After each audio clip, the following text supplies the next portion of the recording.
I'm Steve Kilians Jr. My dad, Steve Sr. and I own the restaurant. And first we want to thank everyone for coming to celebrate Sandy and her wonderful career here at McDonald's. As all of you know, she's outstanding. You could not meet a nicer, friendlier person that starts off so many people's days in a great way. And Sandy and my dad have a special bond. My dad comes here almost every single day, first thing in the morning, to say hi to Sandy. And to check drive-through times. But I'm going to let my dad say a few words about Sandy, but thank you all for being here. Thank you. Thanks, Steve. So, thank you all for being here, like Steve said, and good morning to everybody. And we're here to celebrate Sandy Field's retirement. To put things in perspective, when Sandy started here in 1993, it was, well, in 1988 is when the store opened on January 8th. In 1992, I bought this restaurant, and in 1993, Sandy came along. And at that time, I only had 2 McDonald's restaurants, and Steve Jr. was 10 years old, and Sandy and I were both 40 years old. The world was a lot different in 1993.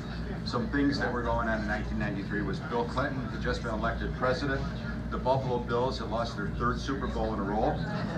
Robin Yount was still playing for the Brewers, and Seinfeld was the #1 TV show.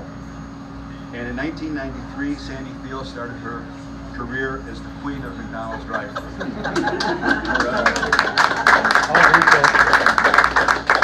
It's really almost unheard of today for someone to work at one place for the length of time that Sandy has worked here. But Sandy isn't just an employee. She's one of the most dedicated employees I've had the pleasure of ever working with. She's here 5 days a week, rain or shine, manning the drive-thru from 6 a.m. to 2 p.m. And we estimate, and I actually did the math on this morning, she served over 3 million cars that have gone through the drive-thru.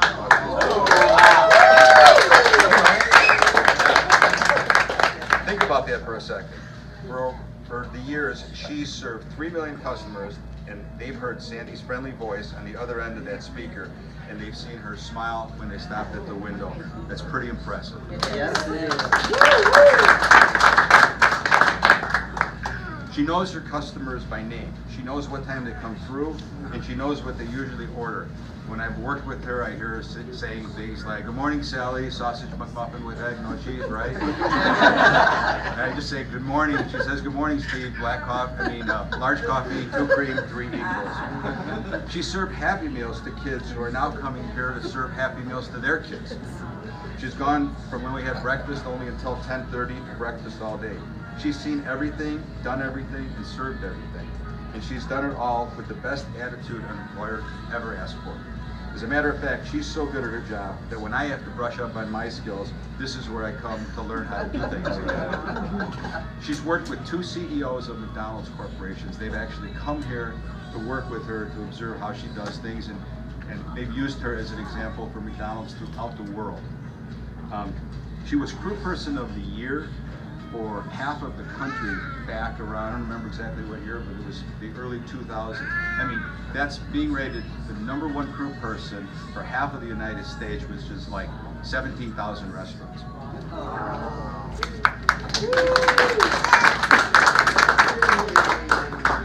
And I'm sure you all know that Sandy's a diehard Packers fan. To give you a little bit of an idea of how long Sandy's been a member of our team, I'm going to give you some Packers stats. Since Sandy started, the Packers record has been 311 wins, 167 losses, and 2 ties. They've been in the playoffs 20 times, and they've gone to 3 Super Bowls, and they've won 2 of them. They've had 5 different head coaches, but they've only had 2 starting quarterbacks. I sure wish they could say that about my Bears. But knowing what a Packer fan you are, we tracked down someone very special to congratulate you on your retirement. So, Sandy, we have a little special message for you from a special person.